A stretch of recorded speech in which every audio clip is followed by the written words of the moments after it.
everybody. My name is Larry Rogers. I'm Dean of the College of Liberal Arts, and it is always such a pleasure to be at this lecture. Special pleasure tonight. The 80th Helen and Linus Pauling Memorial Lecture for World Peace. We will welcome John Hunter to the stage shortly. I'll be brief. I'm especially pleased about tonight's lecture, I should say, because based on the considerable amount I've learned about our remarkable guest tonight, you know, all of that tells me that that essentially we are getting a public forum for a man to come as close to kind of embodying the values and the ideals of this lectureship as we can possibly get.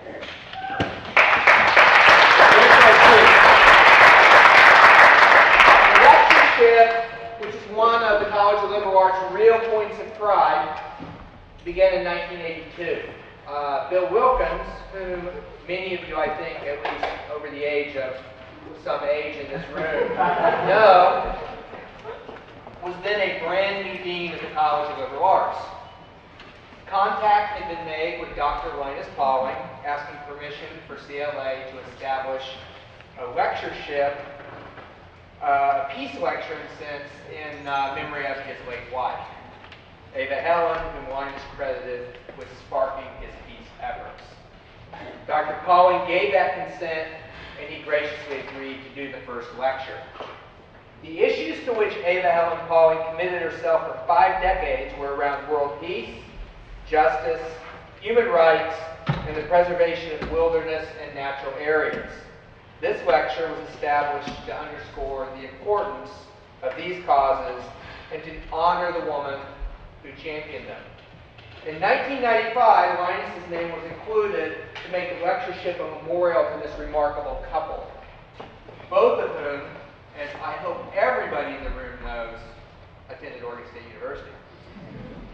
Tonight, John Hunter joins not only Linus Pauling himself as a speaker, but past luminaries like Mark Hatfield, Nobel laureate Costa Rican President Oscar Arias Sanchez, and Nobel laureate Northern Ireland peace activist Betty Williams, Noam Chomsky, a couple years ago Francis Moore-Lappé, and many others.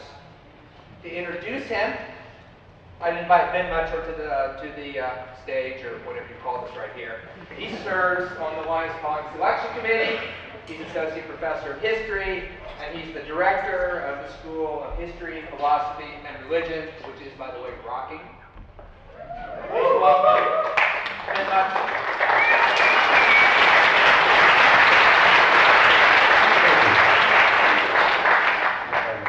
Lots of thanks to start.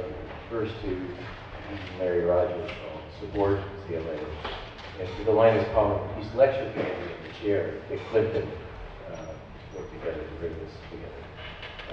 We had a collaborative effort this year that involved the city, and I hope some of you were able last night to see the remarkable film as part of the MLK Morales Mission event that they put on every year.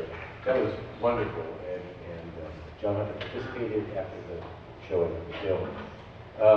An RS project of peace studies in Schiffer, a special event with Orozco there. And then this series is also part of something in the School of History, Philosophy, and Religion that was meant to mark 50 years since Pauling received the Nobel Peace Prize. That was partly a way of us buying an extension. He got the Peace Prize in 1962, so properly that would have been a couple of years ago, but he was given it in December of 1963, and so 2013 we thought was enough. That's this academic year, and then series the cornerstone of that.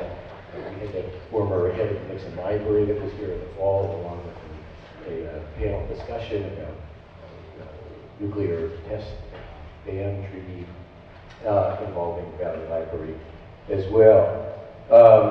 In the future, in the spring, Valley is going to take out special collections, the Pauling Centennial exhibit, the part of it that relates to his peace work.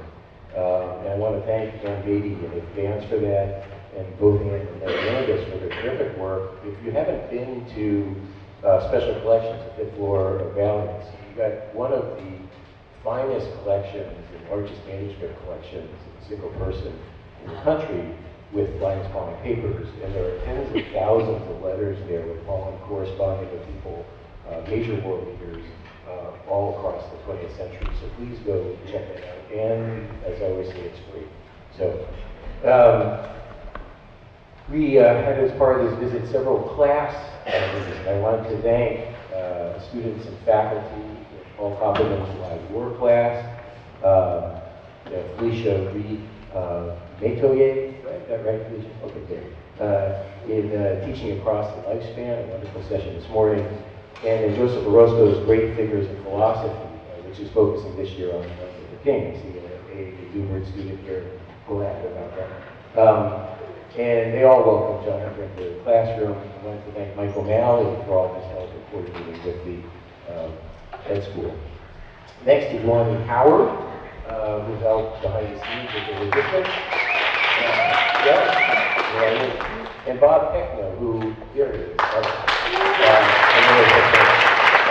Bob out doing advertising, posters, books, coordination with grassroots, mics, you saw his latest chalk efforts, and he'll probably be sprinting up and down the stairs during the event, so thanks, Derek.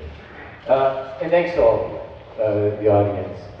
Really good to see you out here, students from OSU, Corvallis community members, some fellow travelers from Portland and Eugene that I've noticed. So thanks, wonderful to see you. And especially I want to say thanks to the students for being here. The invitation to John Hunter started with students in mind. We thought that for this 31st annual Helen and Pauling Memorial Lecture, it was fitting to think about the future and the youth and what they can bring us. We've had, as part of this lecture series, as Gary referred to, enormous range of dignitaries, presidents, activists, including many Nobel Peace Prize winners, public intellectuals. The list is really astonishing. We thought on seeing John Hunter's TED Talk that it was quite evident that there was this other sector that would be worth bringing in, thinking about bringing in a master educator. I know you'll hear from John in a moment about that. Who's having an obvious impact in the classroom, but also through a series of events in the last few years has gotten national and international exposure. John will tell you his story in a minute, as part of his presentation, and we're also going to have, for those who haven't seen the film, much about the World Peace Games, kind of a short clip from that, so you get oriented. The quick word to say about John is that he's taught in the K-12 system for some 30 years now, and a staple of his teaching has been a game of his own creation, the World Peace Game, which has evolved since he first taught in 1978 until present. The game was documented in a kind of, I think, initially modest documentary effort by Chris Farina, and that became a spectacular film that's been now shown internationally, garnered many awards, and due to that exposure, John got invited to give a TED Talk in 2011. That took off, and it's become one of the top 10 talks that they've had out there, and now he is blazing about the country and in Europe and soon to be in China, talking about the World Peace Game and teaching and his philosophy and practice. So we're fortunate to have him in this blur come by and visit with us. Just in closing, I want to offer a few observations, which I hope are not presumptuous, given that I've only really had a few days to spend with John. About him as a teacher and a person, and the two are inseparable for him, as you'll hear in his own philosophy and practice. And especially I've been interested in what seem to be tensions in both of those, in person and in his teaching. Here is a self-professed introvert who spends his days surrounded by students and audiences such as ourselves here, and who clearly thrives in social situations. Here's a teacher who finds the present moment the most powerful guide of his instruction, and yet who thinks continuously and deeply about the passage of time and about legacy, the word he comes back to repeatedly, of the peace game and indeed the legacy of us all.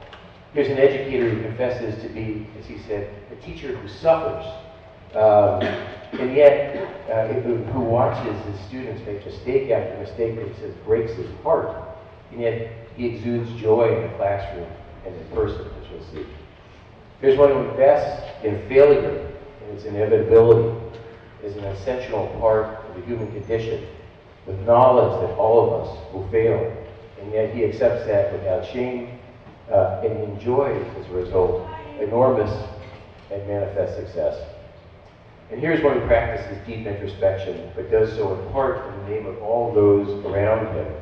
His teaching is the continuous effort to step out of the way, clear space for students, and recognize that his job is to help them find the empty space to think and not to be occluded by his own ego. I could go on, but I won't. Except to say this, I did learn last night that John, here's another one of these tensions, in a former life he was a baritone saxophone player. You picture that sound in your head? And then he also is a studio musician and composes and has released ambient sound music. So, I don't know if that strikes you, instructor. Okay. I've learned from John that what seems to be tensions or contradictions actually serve him quite well. They are, as he says, the torque, the friction that yields something new, the challenging conditions that allow for creativity. By design and by natural inclination, these are the very characteristics of his being that leads him to be what I truly think is a master teacher. One might find such tensions, even paradoxes, to be distancing, yielding a person that one might find inscrutable. But there is a core of warmth, curiosity, grace, compassion, and good humor that undergirds it all. It makes me feel so fortunate to spend some time with him over these past few days. I hope you'll experience the same, and please welcome me, join me in welcoming John Hunter.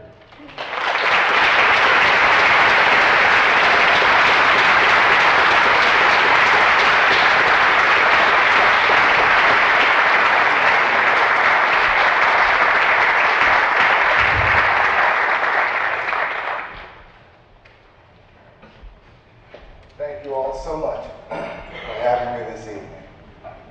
Ben, that's a beautiful talk. I think Ben is giving the talk, basically. We can all beautiful introduction. Thank you. I feel like a brother because he's been my shepherd, my guide, and he really has exemplified what I've come to find is the OSU spirit.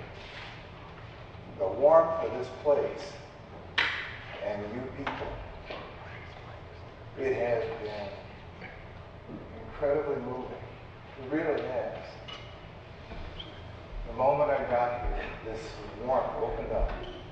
And everyone I talked to, everywhere I went, it was this resonance. You know, I'm playing in peace with my children, playing it. And I come here, and I find you people are living it. You're walking that walk. How many peace organizations in this town? I asked somebody. And he started to go down this list, and we didn't have enough time to finish. I'm at home. I was here 30 years ago. When I got off the plane and came back in and I met Ben, I wondered why I left. It's just beautiful. I want to say tonight that I'm here not on my own behalf. I'm here not for myself. I'm here because I'm standing on the shoulders of those who came before me. My teachers. We all have lineages. We stand on their shoulders all the time. I'm standing on the shoulders of my teachers. They made me possible. I would not be here were it not for even moments, even seconds of their attention. And I know we all share in that kind of legacy.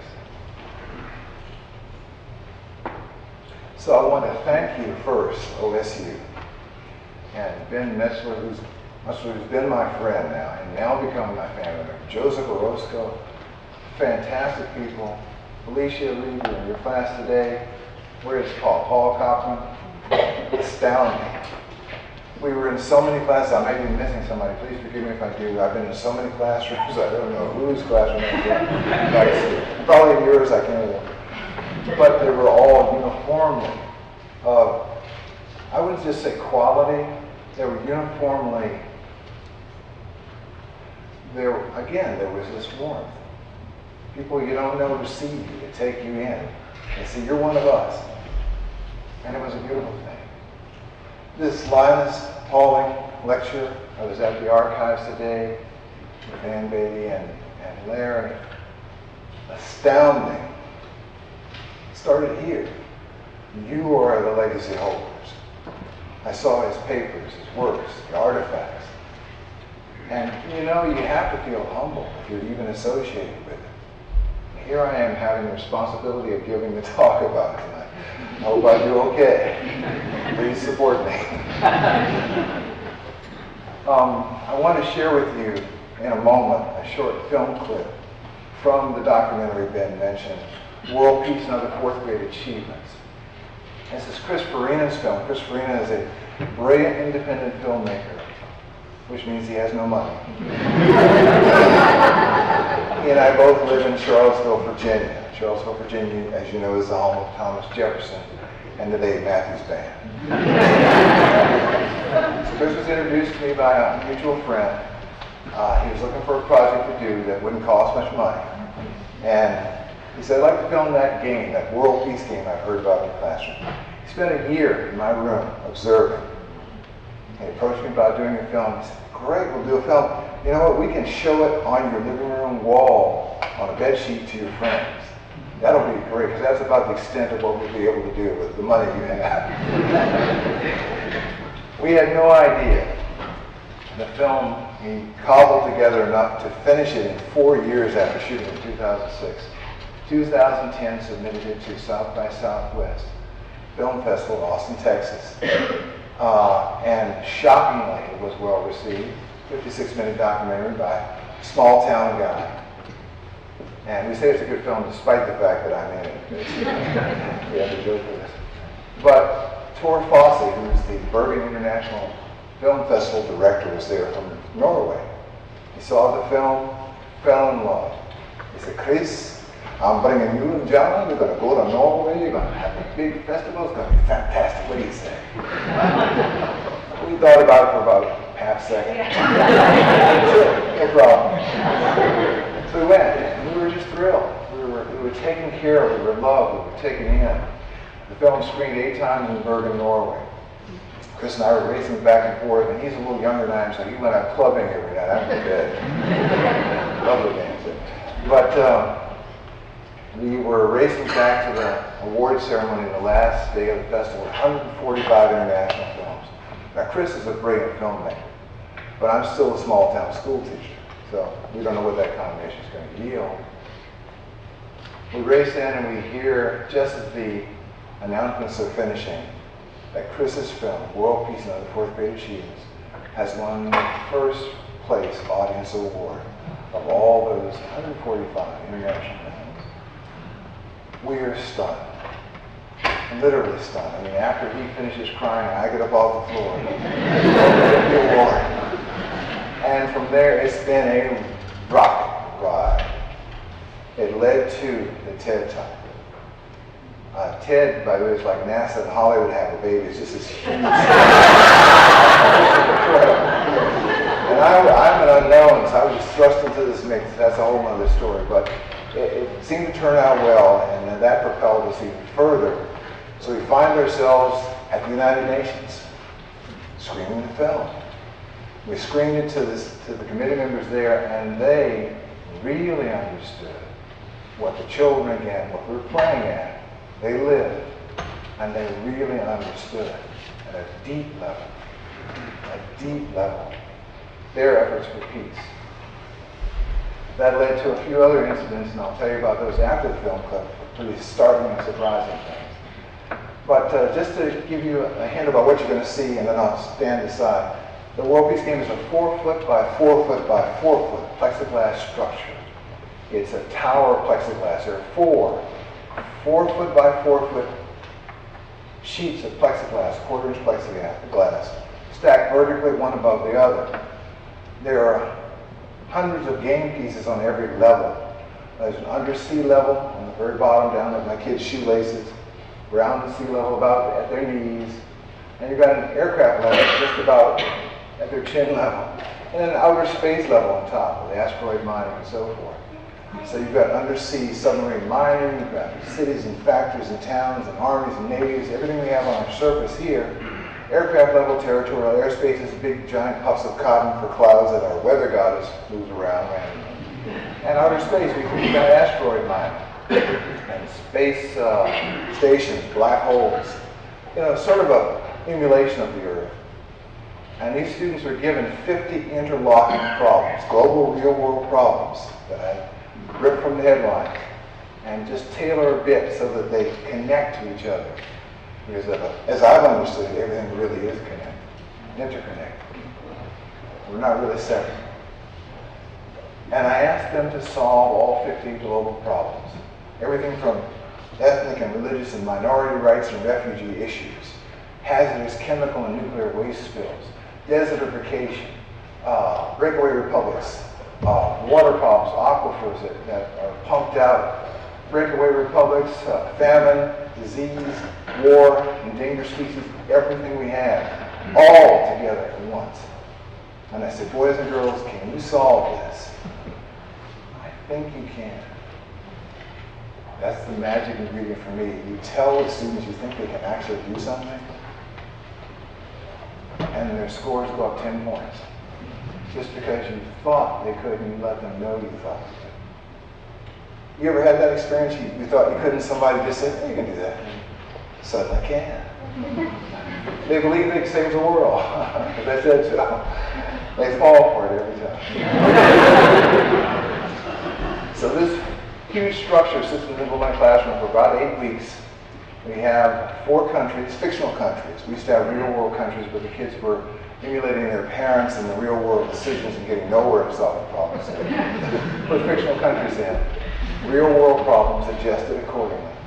And the 4 countries have a Minister of Defense, Secretary of State, a CFO, and a Prime Minister. I choose the leadership. There's a World Bank with a CEO and a CFO. Arms dealers with their own organizational structure. We've got the United Nations, UN Secretary General and Deputy Secretary Generals. We've got a weather goddess. Usually it's the goddess. Sometimes the guy wants to be a god. We have a weather goddess who has control of the random events that occur. Random weather, random stock market, and random events. She determines the severity or extent of the events that happen. And you don't argue with her. You can't argue with Mother Nature at all. So she's the only one in the room. They argue with me all the time and win, but you cannot argue with the weather goddess. That's really cool. I also cannot interfere with the game once it starts. I'm not allowed. I built that in myself because my biases, prejudices, notions of what is correct and right and proper as a teacher and as an adult can be wrong, can be flawed. So what I'm trying to do is remove that flawed actor just a bit so the students can have this empty space to be able to find out for themselves what works. I could say, no, no, no, war doesn't work, it's not good. And they would lose an opportunity to find out for themselves whether it does or does not in a safe and bloodless environment. So they play this game and they have 2 objectives. They have to raise the asset value of every country by the end and solve satisfactorily in a practical, realistic way all 50 problems. They can do anything they want in this game. They can pay for it and deal with the consequences. The consequences are not immediately apparent at first. Consequences are multi-layered. Appearances are deceptive. So they're allowed to be human and fall for the appearance. They're allowed to be reactive, impulsive. They're allowed to be revengeful. I can't stop them once the game starts. We have a relationship. That's the basis of it. We have our classroom parameters. There's not going to be any fistfights. But they're allowed to be fully human and make all those human mistakes. Every one of them. And I can't stop them. I am training them to fail. Don't tell my principal. No, I'm training them to fail. Because they're trained for success. We're all trained for success. But who allows you to learn how to fail? and use failure to improve. It's like a disease here. Stay away from it. We don't want to see it. We don't want to be near anything that doesn't go perfectly. But life is much bigger than that. As you might know, failure is a part of it. Success is a part of it. So we train in both, so we can handle both when they occur. So once the game starts, I don't know what's going to happen. It's up to them. I can't step in and change it.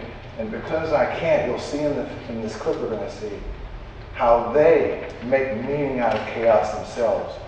And finally, I'll just say before we see the clip, my students, 35 of them, 30 of them, I have huge numbers of students at once. Always, always, always arrive at the conclusion of compassion. I don't have to teach it, I don't have to preach it. They discover it for themselves. I'm glad they do, but they determine. They are my co-teachers because they're empowered to fix the world. I apologize to them at the beginning, boys and girls. I'm sorry. We have left this world to you in this sad shape, and I'm so sorry. I really sincerely am. My generation and before them, we have not done well by it. Can you please help us with the practice of this game? Learn how to fix it and do so. And over 35 years, some of them are coming back now, and they're saying, yeah, we will, we must, and we are.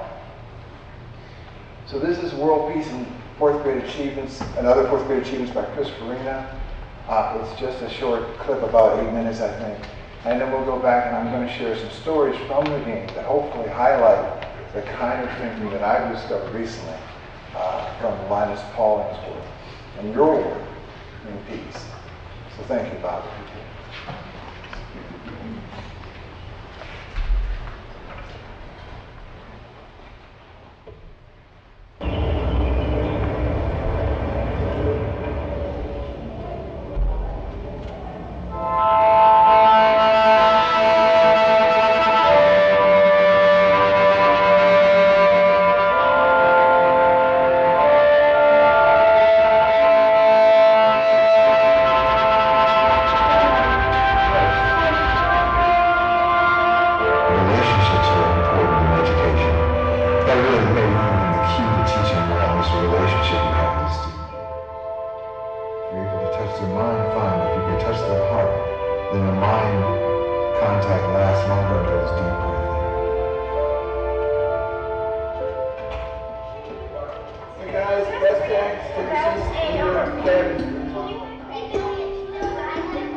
Against each other in every way, politically, socially, militarily, and economically.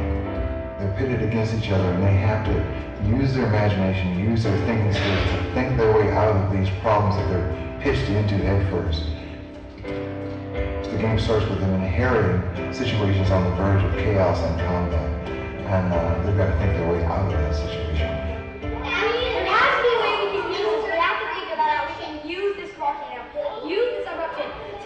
We have started a counterattack and sending its Air Force.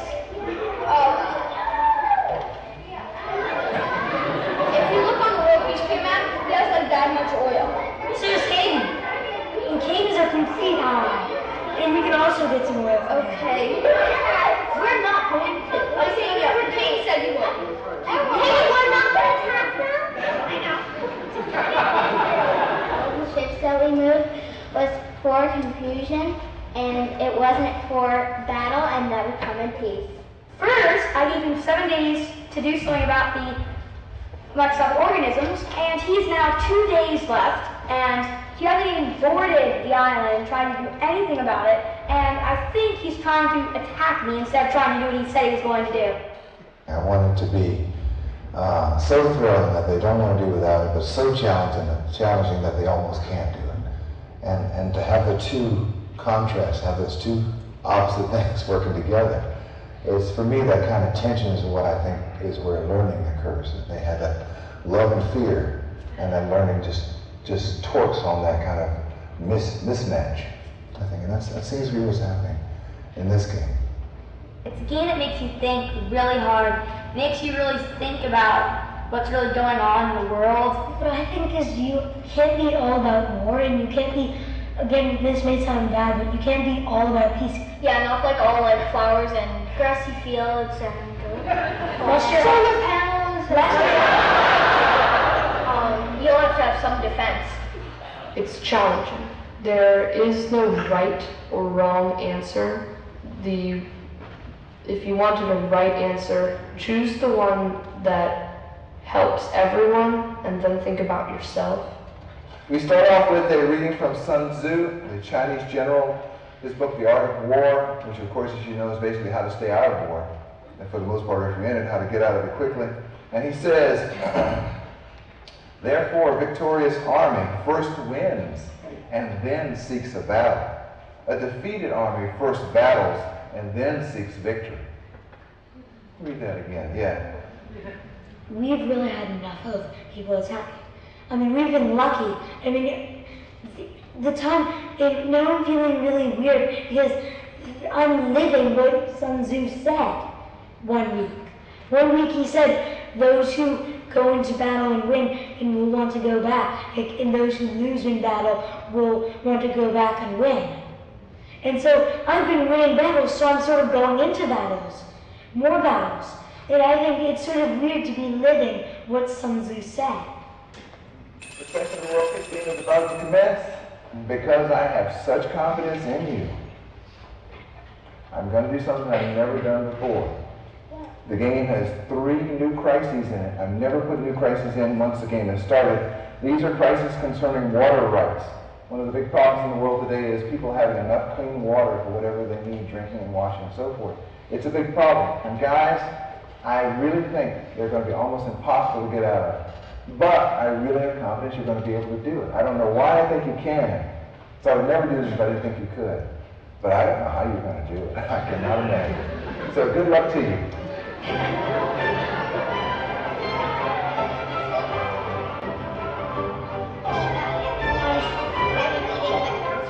I'm sorry, okay, but I really need to talk to you.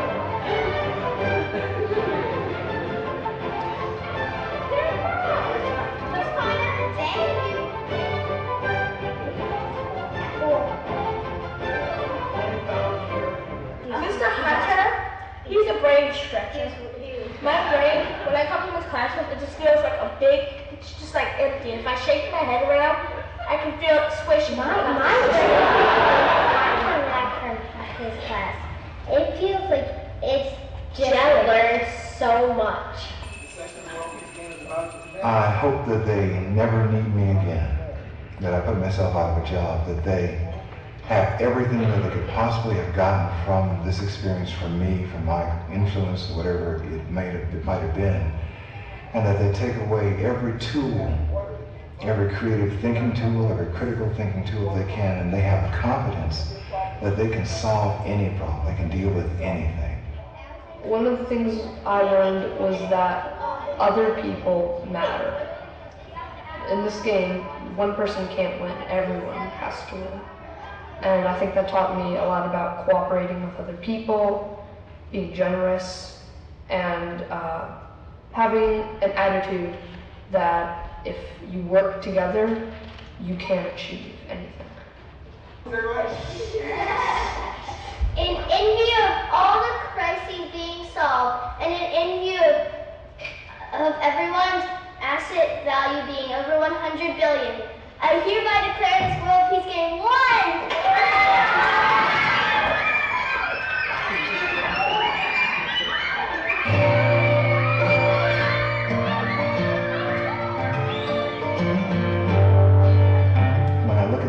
the game and what happened with these kids, as I said to them today, just one of you is in a position to leverage something good for the world. Just one of you is in that kind of position.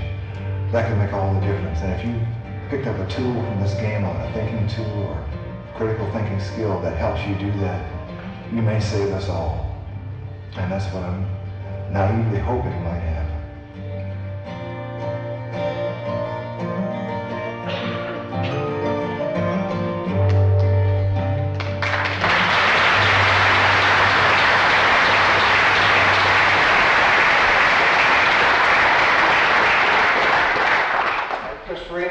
Filmmaker, I gotta say.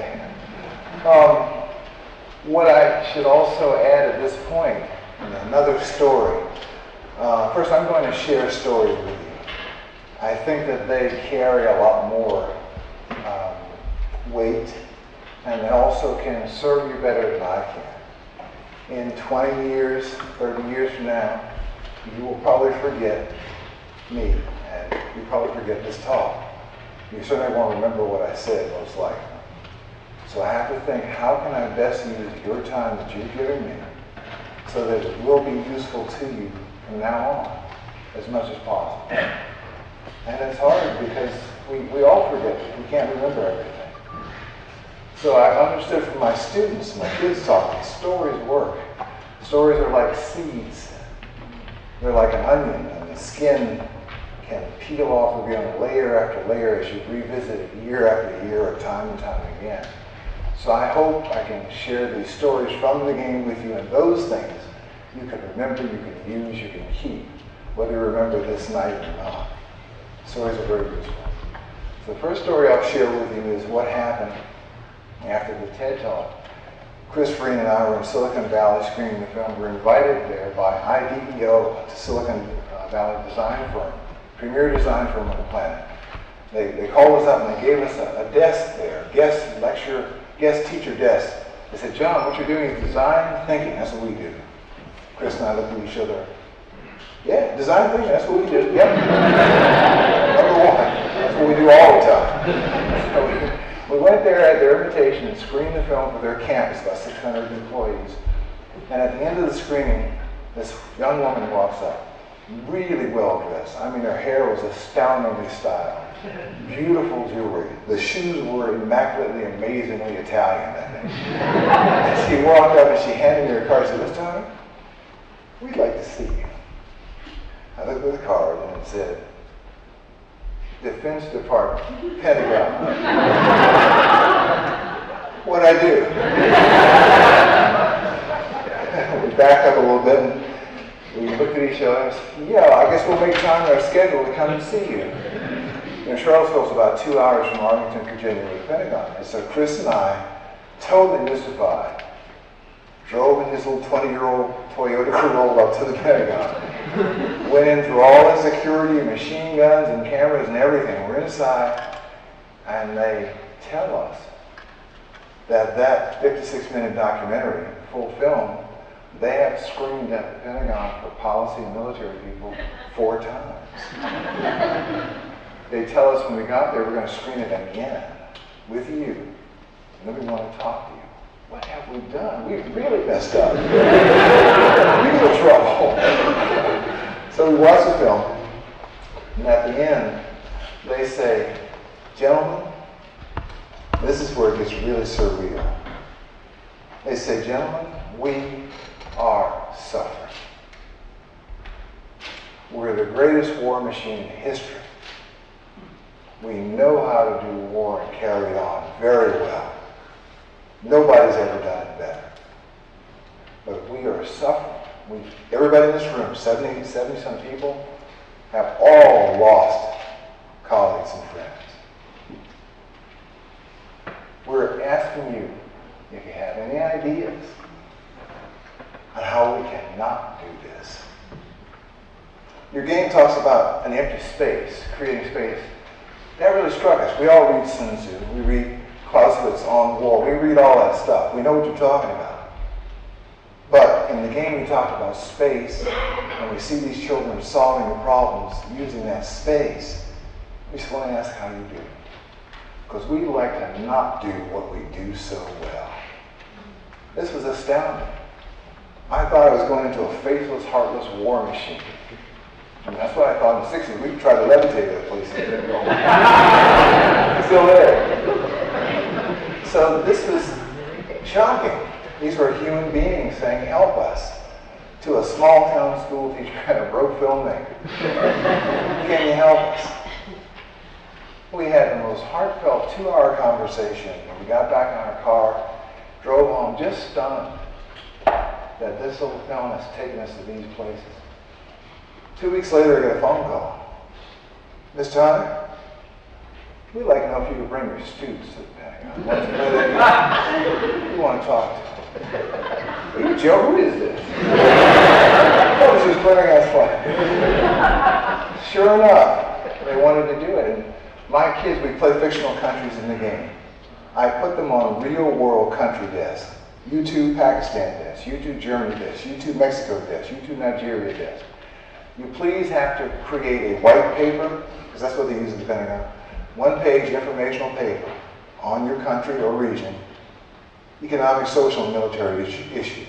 4th graders, it's a research assignment, it's homework. They say, oh yeah, we're going to get ready to go to the Pentagon. It's homework. And I said, please now if you would develop 3 questions based upon the information you have that you'd like to ask to find out more. You're informed, now develop informed questions to ask. They're going to give us a mock press briefing. The press secretary, Dr. George Little, is going to be there and he's going to pretend like he's in a press briefing. You're going to get the press, you're going to ask him questions. He's going to answer them. Proud to say, and I'll tell the whole story later, my kids stumped him twice. My child, Asperger's, asked the best question. I couldn't answer it. He referred to the State Department. They don't have to take care of that. So we got ready, we went up, got dressed up, went in, and 75 people, policy and military sides, were there involved in this day-long visit. And we entered the conference room, large conference room, about half the size of this room, with a big, gigantic oval table in it. And there were 2, 3, and 4-star generals in that room from every branch of the service. This was not a warm, fuzzy photo op of your kid visiting your workplace.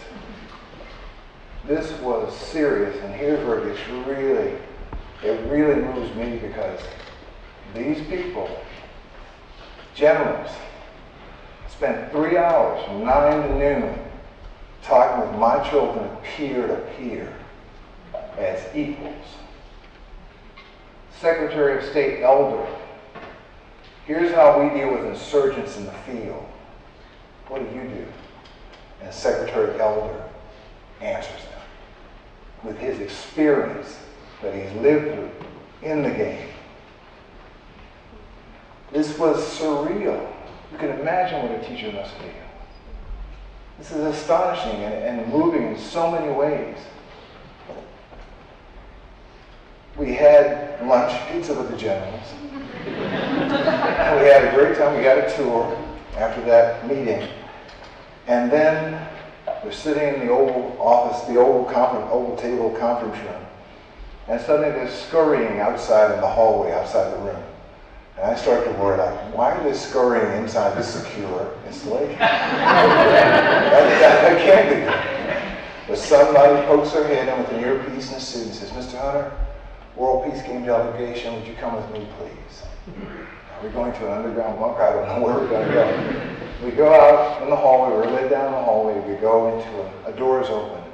We step into a very large office with a big desk in the center, and phones behind the desk, including a big red one in the center. And there, as affable as your most warm and friendly grandfather, is Defense Secretary Leon Panetta.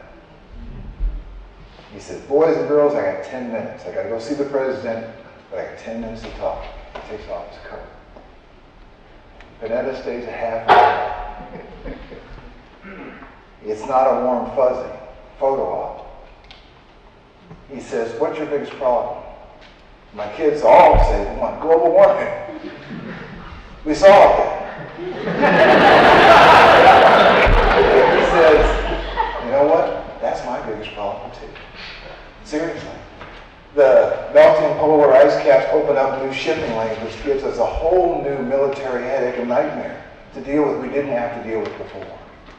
How did you solve it? And they tell him.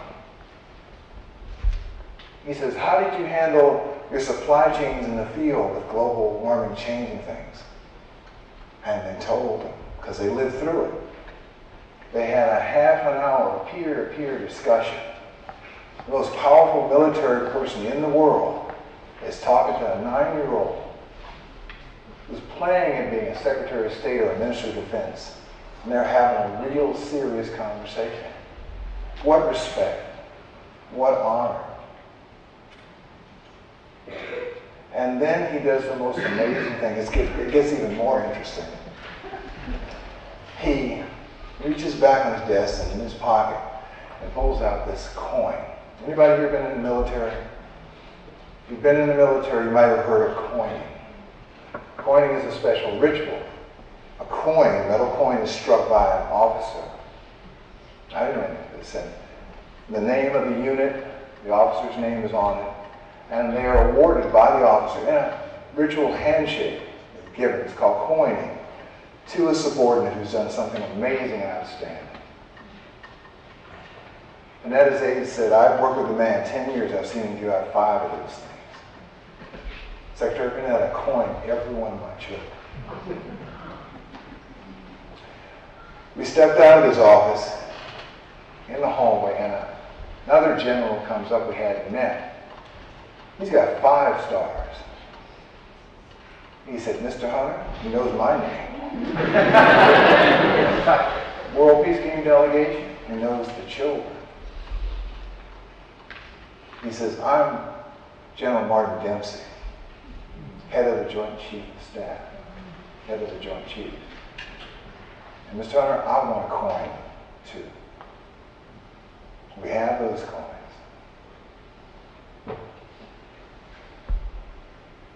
You can't imagine what that must do to your optimism.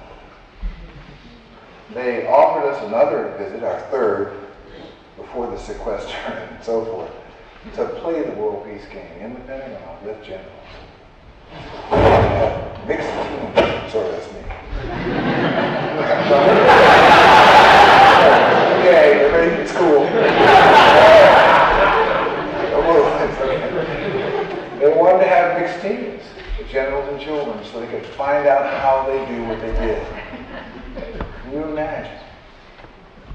So that's one story. I want to share, I think, 3 stories with you. Hopefully they can convey some of the essence of this game and the experience, and maybe reflect in other spheres of life. When I was in school in the late 50s, early 60s, they taught us safety with these 3 words. Stop, look, and listen. It's so simple. Don't cross the street. Stop, look, and listen. So it's really drilled into my brain. But I told the kids, my World Peace Game players, that story of how I learned to stop, look, and listen once. And one of them said, Mr. Hunter, that's what we do in the World Peace Game. I said, what are you talking about? I never taught you that. He said, no. You got this 50 problems, right? They cave in on our heads, and we have to stop. We can't do anything. The first stage of the World Peace Game is despair. I designed it so that they would despair. Our relationship holds them from depression, but they're going down to the basement in despair. And even the wisest, smartest child, there's no way they can figure out how to solve this problem. I can't solve it, and I designed the thing. So that despair is there initially, and then they experimentally try to get out of that by eventually learning how to collaborate and working together as a team. Because individually they fail. So the first thing they do, the student says, we stop. The problem's caving on our heads. Can't do anything.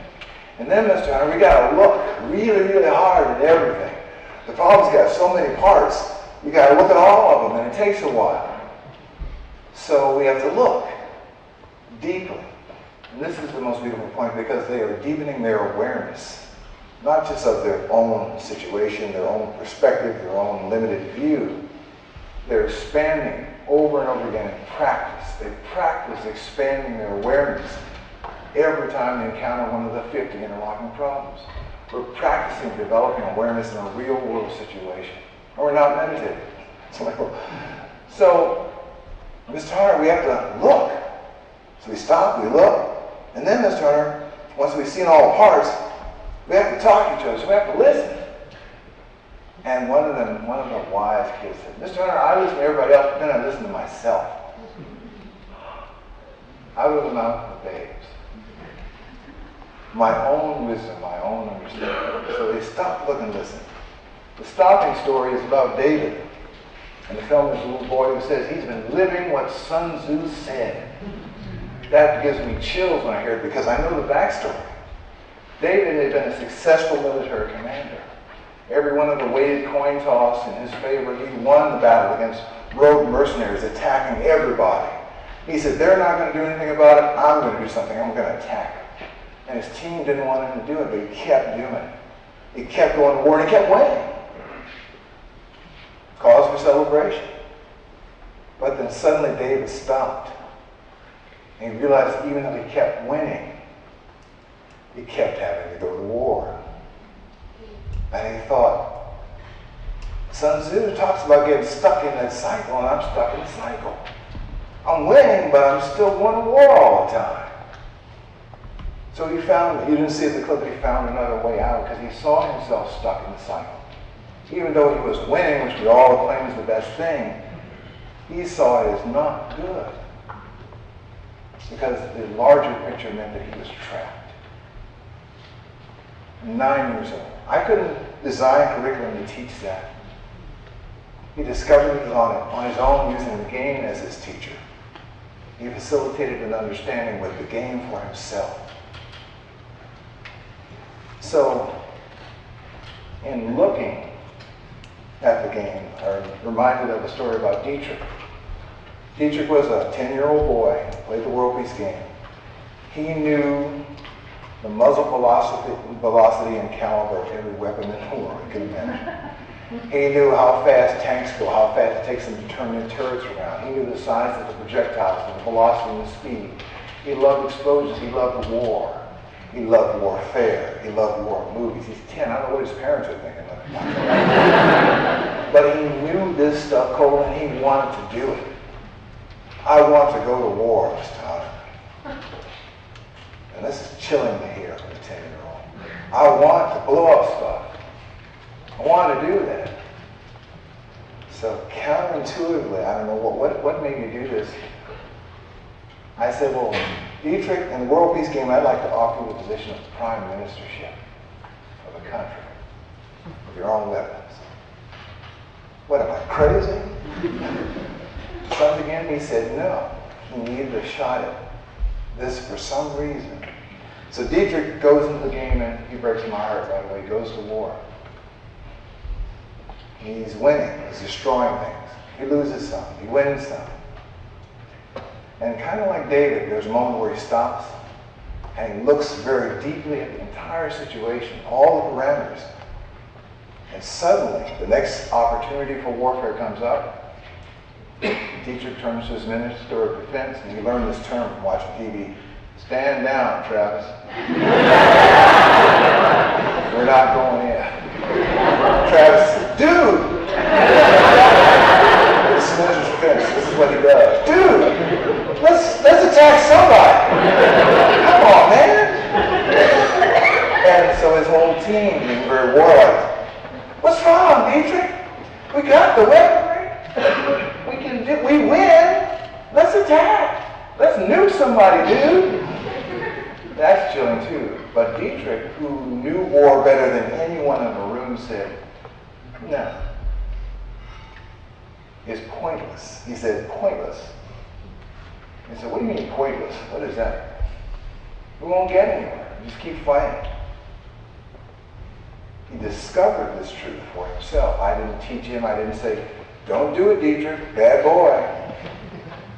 I had to allow him to be human and allow my game to maybe be destroyed.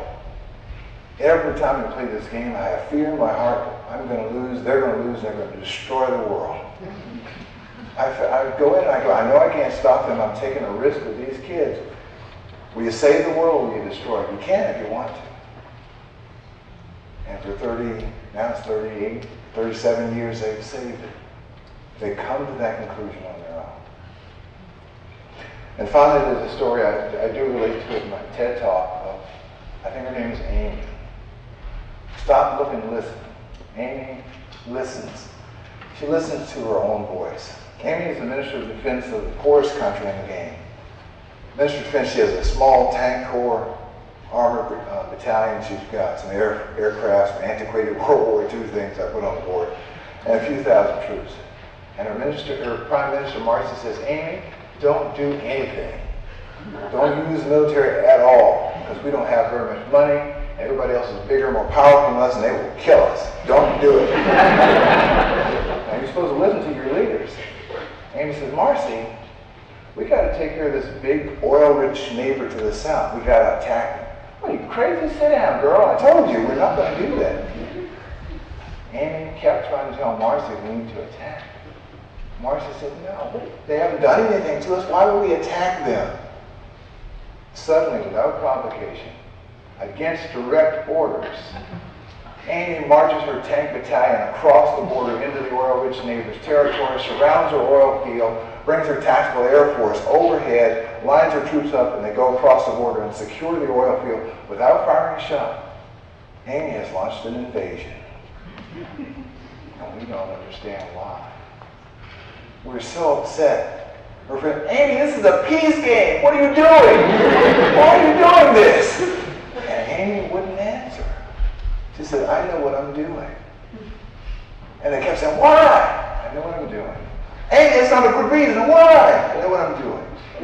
And she held her peace for several rounds of play with the anger in the room against her. Her friend, Marcy, her dear friend, angry and upset with her. I was brokenhearted once again. I'm trying to teach peace through this game.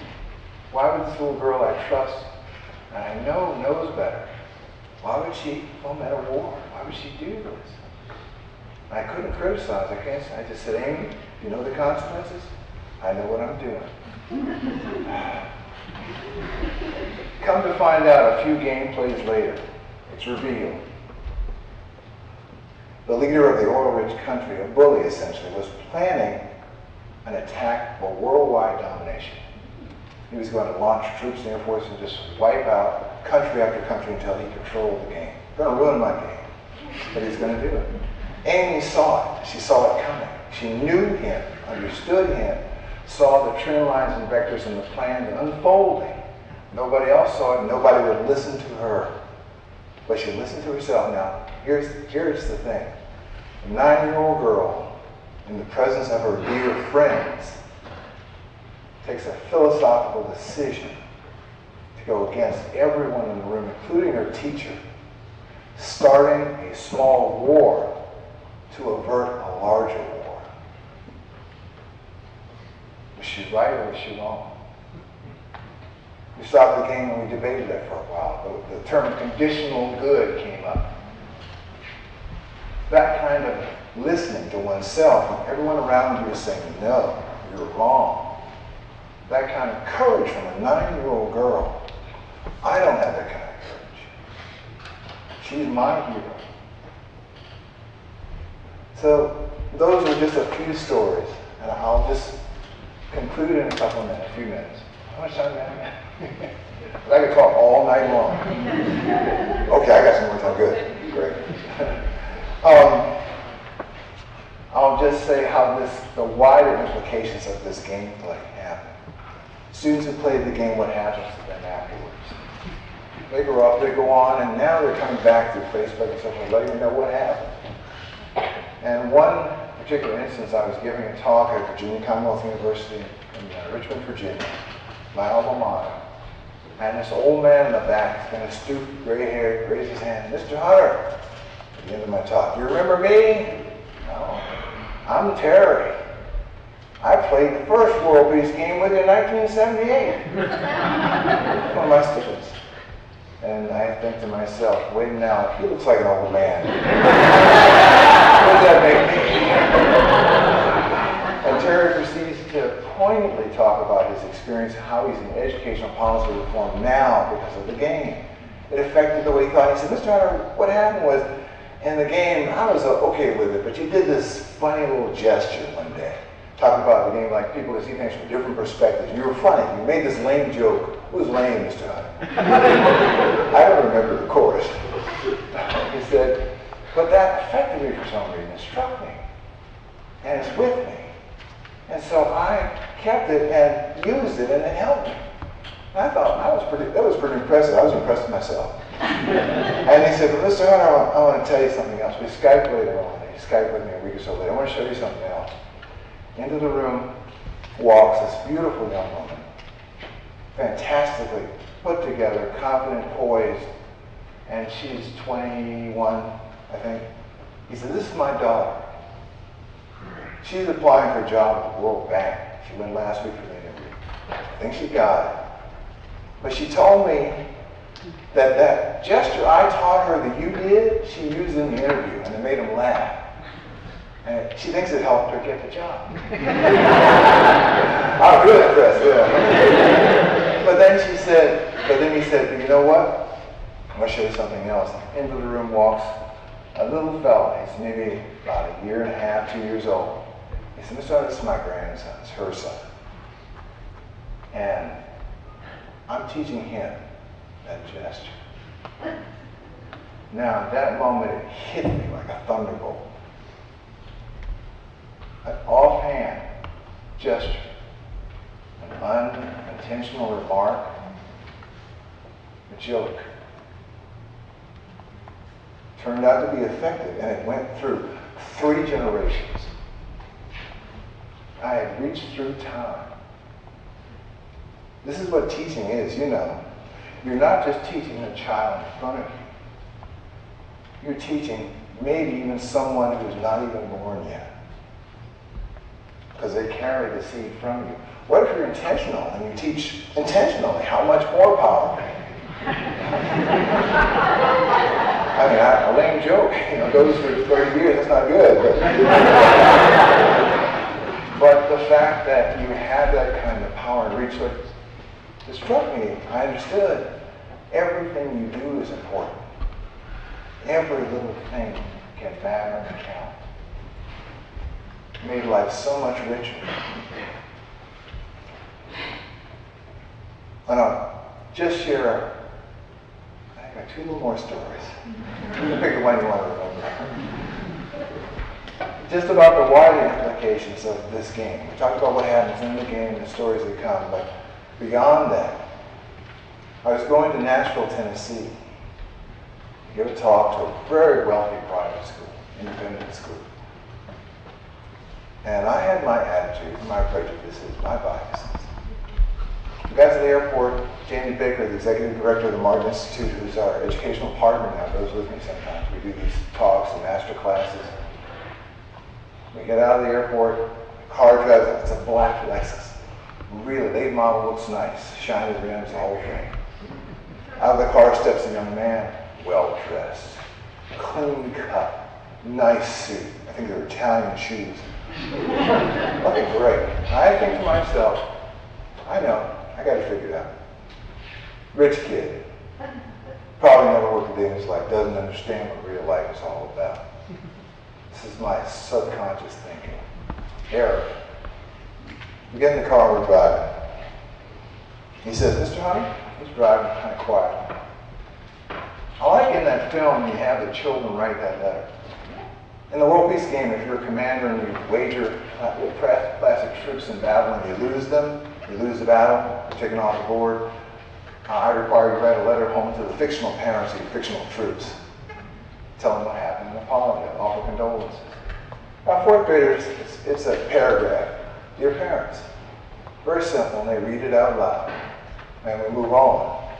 It's my attempt to try and bring some consequences to the plastic toys on the board. So this driver says, I like it that you have those kids write that letter. I said, oh, really? Well, why do you like that? So I like it because Because a year and a half ago, this young guy, looks like he's maybe 23, 24, I was a Marine Corps commander. And I did several tours in Iraq and Afghanistan. And he said, I was in the Battle of Fallujah. You know, Fallujah's been in the news lately.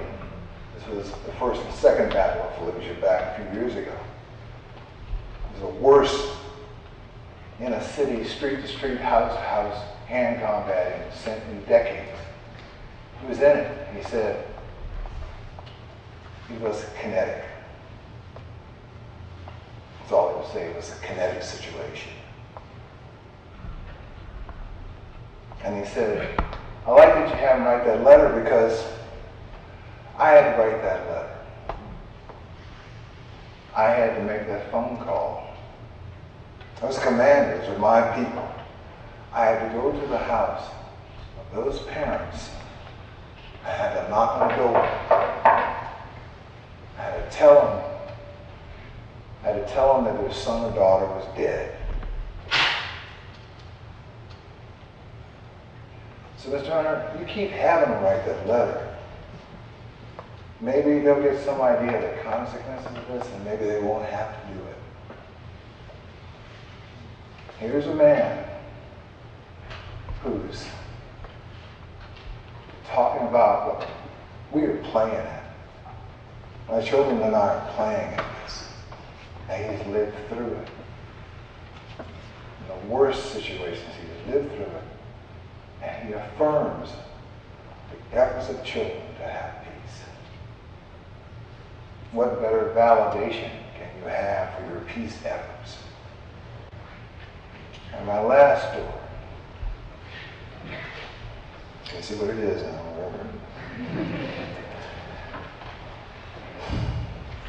When I leave here, I'm going to go back to my elementary school. I still teach a little bit.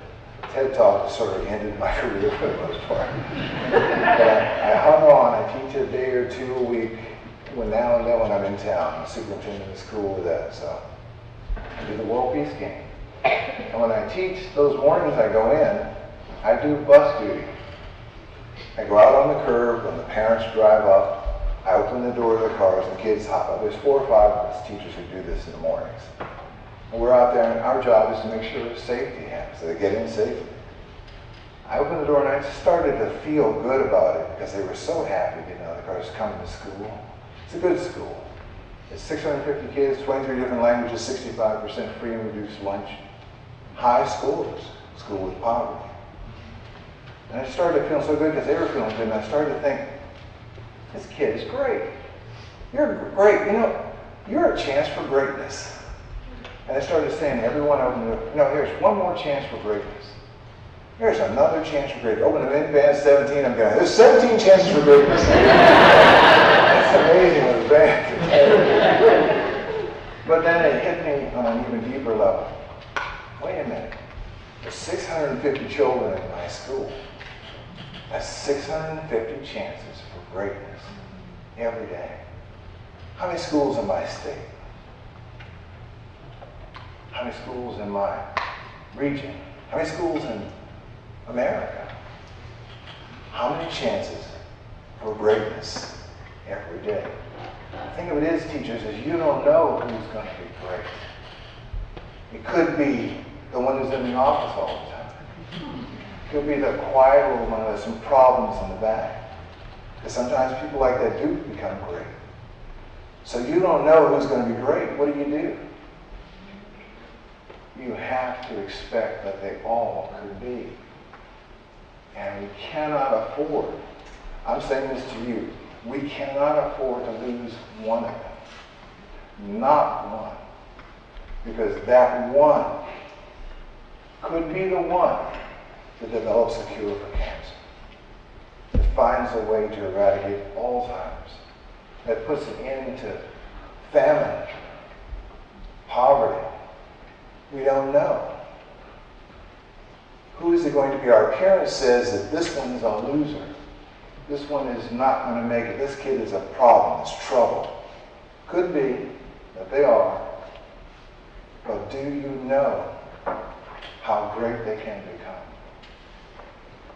Every Every one of us has had that opportunity. That's why we're here now. Somebody supported us. Somebody helped us stay alive long enough to become this thing now. So that kind of understanding, just from opening a car door every day, makes me proud to be a teacher. Glad to be in that field of possibility every day.